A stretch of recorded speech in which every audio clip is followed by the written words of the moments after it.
안녕하십니까, 호쌤입니다.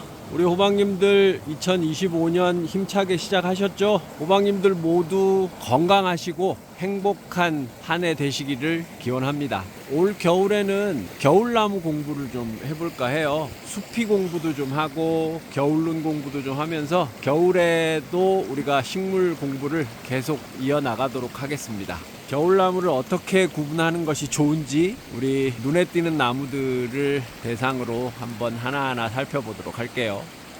대한민국 사람이라면 이 나무 하나쯤은 다 아시는 나무입니다. 애국가에 나오는 나무죠. 소나무예요. 소나무는 수피만 봐도 금방 알 수 있습니다.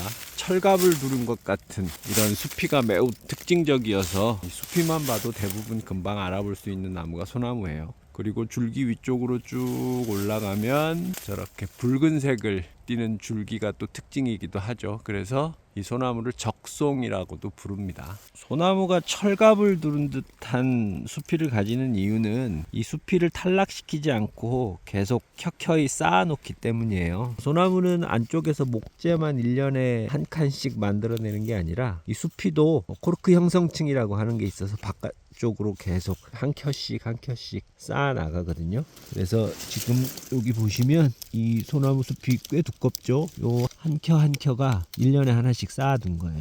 지금 여기만 보더라도 한 15년 정도는 쌓아둔 숲이네요. 이런 식으로 나무는 계속 굵어지는데 과거에 나무가 두껍지 않았을 때 그 나무를 감싸고 있던 숲이들은 이렇게 바깥쪽에서 점점 좁아질 수밖에 없어요. 그러다 보니까 그게 쌓이면 이렇게 마치 철갑을 두른 것 같은 거북 등짝 같은 이런 숲이 모양을 형성하게 되는 겁니다. 이 나무는 소나무하고 비슷하게 생겼지만 자세히 보면 좀 달라요. 잣나무입니다.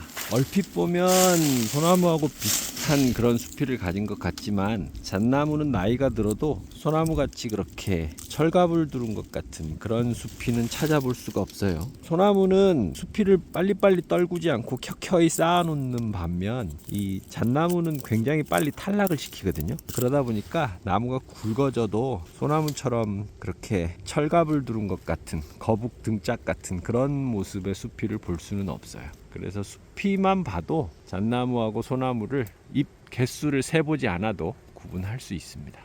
참나무 중에 수피만 보고 제일 쉽게 알아볼 수 있는 굴참나무입니다. 코르크가 두껍게 발달해서 다른 참나무들하고 금방 구별할 수 있는 그런 참나무죠. 우리나라에 이렇게 두꺼운 코르크가 발달하는 나무가 그렇게 흔치 않아요. 이런 모습을 볼 수 있는 나무가 이 굴참나무하고 황벽나무라고 하는 문양과에 속하는 나무가 있는데 황벽나무는 그렇게 흔하지 않기 때문에 이런 수피를 가지고 있으면 대부분 굴참나무라고 확신하셔도 큰 문제는 없을 것 같아요. 지금 이 뒤쪽 보시면 저쪽 사면이 다 굴참나무로 이루어진 숲이에요. 보시면 바위도 많고 경사도 급하고 경사가 급하다 보니까 낙엽도 잘 못 쌓이고 토양도 드러나는 비교적 척박한 환경이 조성이 돼요. 이런 곳에 주로 이렇게 굴참나무들이 숲을 잘 이루면서 삽니다. 저런 환경에 다른 참나무들에 비해서 경쟁력이 훨씬 더 뛰어난 게 굴참나무예요. 수피만 보지 마시고 내려와 보면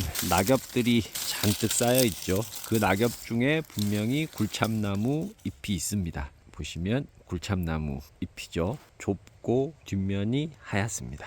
굴참나무 잎이라고 하는 걸 알아볼 수 있습니다. 이렇게 수피하고 떨어진 낙엽들 이런 것들을 종합적으로 보시길 바랍니다.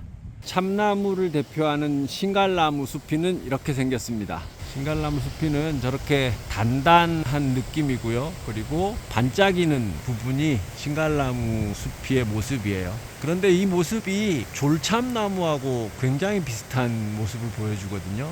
그래서 잎이 없을 때 신갈나무하고 졸참나무를 구분하기가 쉽지 않아요. 저 수피만 보고. 그럴 때는 가지를 한번 살펴봐 보세요. 지금 이렇게 신갈나무 가지를 보시면 잔가지가 섬세하지 않고 좀 시원시원하죠. 저 얘기는 큰 잎을 달았다라고 하는 겁니다. 졸참나무는 수피는 비슷하게 생겼지만 작은 잎을 달기 때문에 이 잔가지가 신갈나무에 비해서 훨씬 더 섬세해요.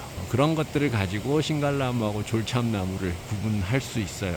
그리고 주변을 둘러보면 이렇게 신갈나무 잎을 찾을 수가 있죠. 이 잎까지 찾고 나면 네가 신갈나무가 맞구나 라고 확신을 가질 수 있는 겁니다. 이 나무도 신갈나무입니다. 위쪽으로 쭉 올라가시면 시원시원한 가지를 확인할 수가 있어요.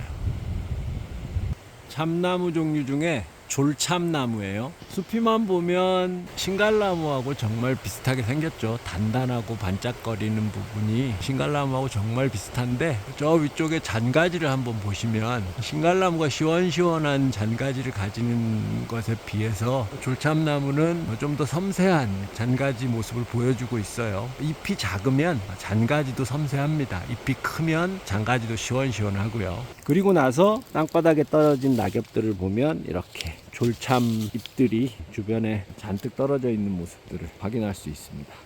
제가 예전 Q&A 영상에서 어떤 나무는 잎을 달고 겨울을 나고 어떤 나무는 잎을 떨구는데 그 차이가 뭔지에 대해서 궁금해 하셨던 질문에 답해 드린 적이 있었는데, 그때 제가 참나무 종류들은 어린 나무들은 잎을 좀 달고 있는 경향이 있고 큰 나무들은 잎을 다 떨구더라 라고 하는 말씀을 드린 적이 있었는데, 그 모습을 오늘 확인해 드릴 수 있겠네요. 지금 여기 보시면 신갈나무가 큰 나무가 있어요. 잎을 다 떨구고 있죠. 큰 나무 중에는 지금 이 산에서 잎을 달고 있는 참나무 종류는 없었어요. 그런데 이렇게 조금 이동해 보시면 여기 지금 아직 어린 참나무가 있거든요. 이 나무도 마찬가지로 신갈나무인데 이쪽 신갈나무도 그렇고 저쪽에 보이는 신갈나무도 그렇고 아직 다 자라지 않은 참나무 종류들은 이렇게 잎을 오래도록 달고 있는, 어떤 경우는 겨우내 달고 있는 경우가 자주 발견이 되더라고요. 그래서 아마 참나무 어린 개체들은 눈이 많이 쌓일 확률이 큰 나무들보다 적으니까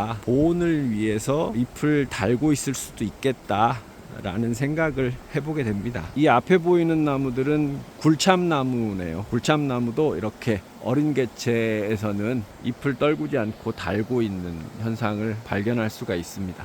여기 줄기에 하얀색 버즘 핀 것 같은 그런 모습을 하고 있는 나무가 있죠. 이 나무는 물풀의 나무입니다. 물풀의 나무 수피의 특징 중에 하나가 이렇게 마치 버즘 핀 것 같은 하얀 무늬를 만들어낸다라고 하는 거예요. 나무들 중에 이렇게 하얀색 무늬를 만들어내는 나무들이 몇 있는데 그 중에 가장 대표적인 나무가 이 물풀의 나무고요. 그리고 생강나무도 종종 이렇게 하얀색 무늬를 만들기도 합니다.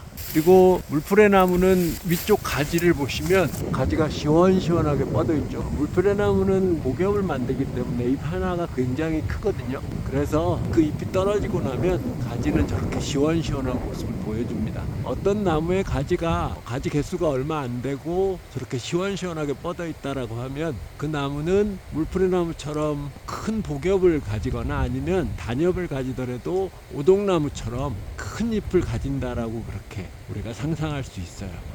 여기 계곡에 씩씩하게 생긴 잘생긴 나무가 있어요. 가래나무입니다. 가래나무는 꽤 크게 자라는 나무예요. 야생 호두나무죠. 가래나무는 줄기도 곧게 자라고요. 수피는 저렇게 나무가 좀 커지면 깊은 골을 보여줍니다. 골이 깊게 패이는 그런 줄기 모양을 보여주고요. 위로 올라오면 물풀의 나무하고 마찬가지로 저렇게 시원시원한 가지를 보여줘요. 가래나무도 물풀의 나무처럼 복엽이어서 큰 잎을 가지잖아요. 그러다 보니까 저렇게 시원시원한 가지를 가집니다. 새해 첫 영상으로 겨울나무 한번 살펴봤습니다. 앞으로 꽃 피기 전까지 겨울나무 좀 더 살펴볼 예정이고요. 오늘 살펴본 대로 잎이 작으면 가지도 작고 섬세하고, 잎이 크면 가지도 크고 시원시원합니다. 가지가 그렇게 생긴 이유는 다 잎의 크기하고 관련이 있다라고 하는 거, 세상에 이유가 없는 것들은 없겠죠. 그런 이유들을 차근차근 한번 찾아가 보는 시간 계속 가져보도록 하겠습니다. 오늘도 감사하고요. 약은 약사에게, 식물은 호쌤에게. 감사합니다.